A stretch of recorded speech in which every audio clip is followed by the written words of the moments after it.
$1000 de Paul Auster.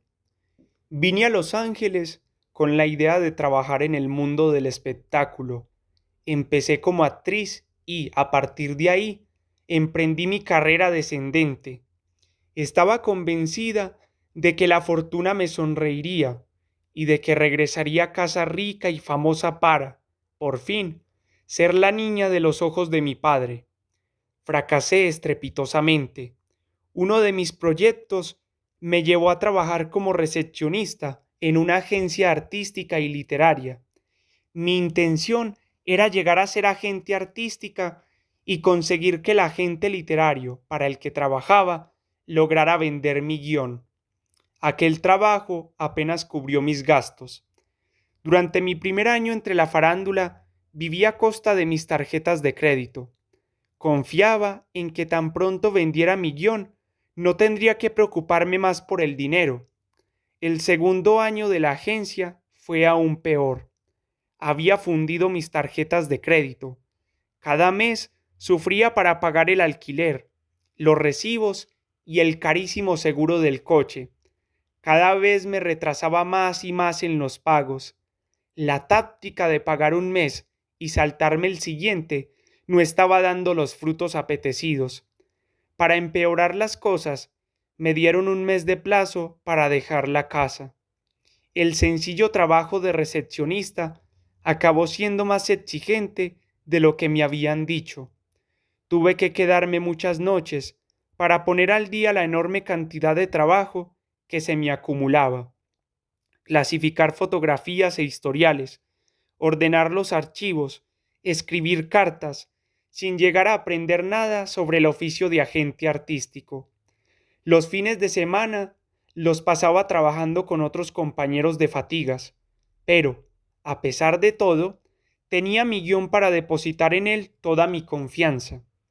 El agente literario pensaba que era agudo y gracioso, y yo estaba segura de que, una vez vendido, toda esta lucha habría merecido la pena. Sería un éxito. En casa de mis padres, la falta de dinero siempre había sido el eje de nuestras vidas. Tenía la impresión de que cada día acababa con una pelea por las facturas de la compra, mis aparatos para los dientes, la ropa del colegio, los campamentos y los uniformes de niña exploradora.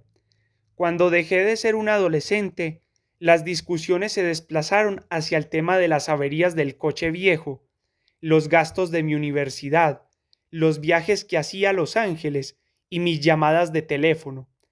Aunque a medida que crecía mi padre había dejado de pegarme, todavía me seguía lanzando aquellas miradas asesinas. Eran más dolorosas que las bofetadas con las que antes me metía en vereda. Mi padre había llegado a este país sin un céntimo y con una esposa impedida. Mi madre era una responsabilidad que mi padre había prometido asumir durante toda su vida ante el gobierno norteamericano. Incluso llegó a firmar un contrato para garantizarlo. Yo estaba cada vez más desesperada por la falta de dinero y, obviamente, no podía acudir a mi padre en busca de ayuda. Él nunca aprobó ninguna de las decisiones que yo había tomado en mi vida, pero no tenía otros parientes a los que acudir. Todos mis amigos de Los Ángeles me habían abandonado, bien porque decidieron volver a sus casas, bien porque les asustaba estar cerca de alguien tan inútil como yo. Pensé en tirarme por la ventana de mi oficina. Empecé a soñar con robar bancos y a personas mayores. Tenía en mente la cantidad de dinero que necesitaba para alejar mis preocupaciones.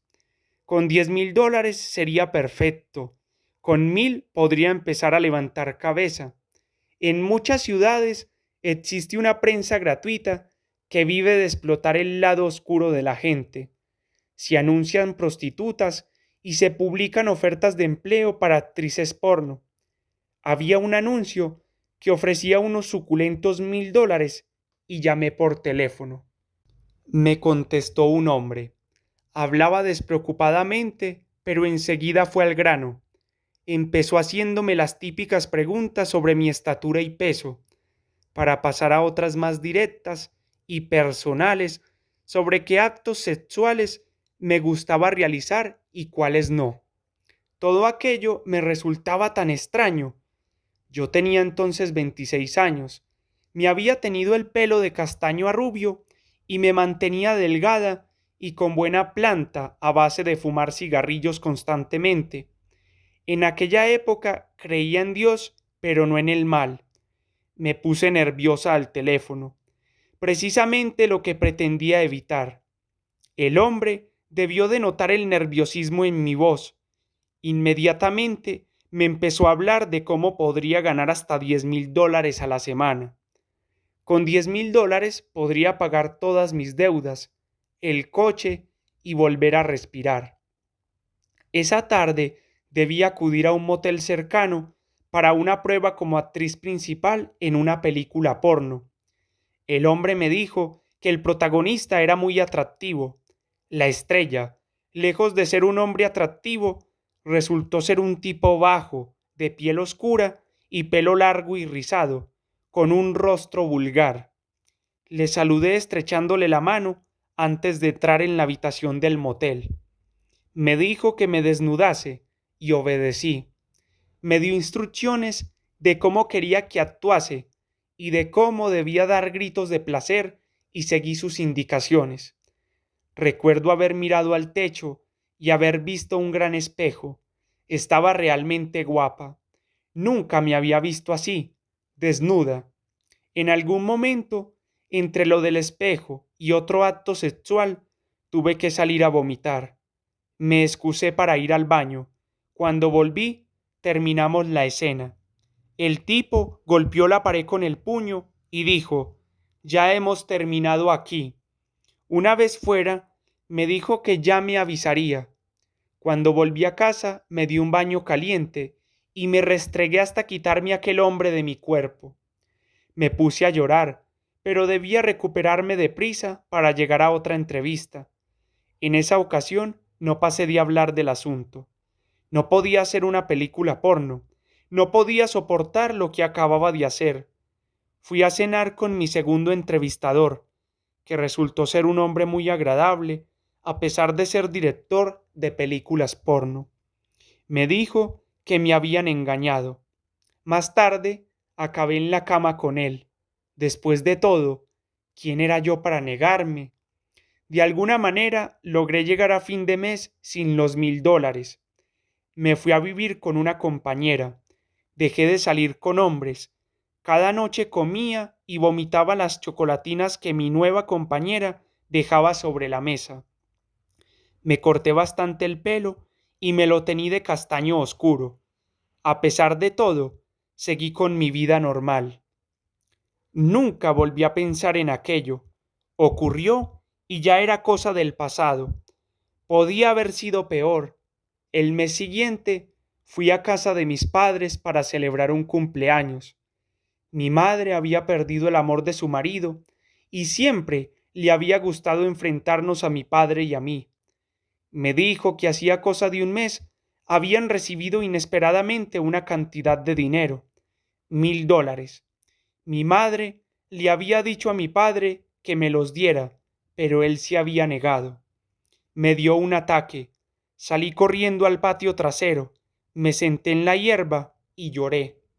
Lloré sin sentido y sin consuelo.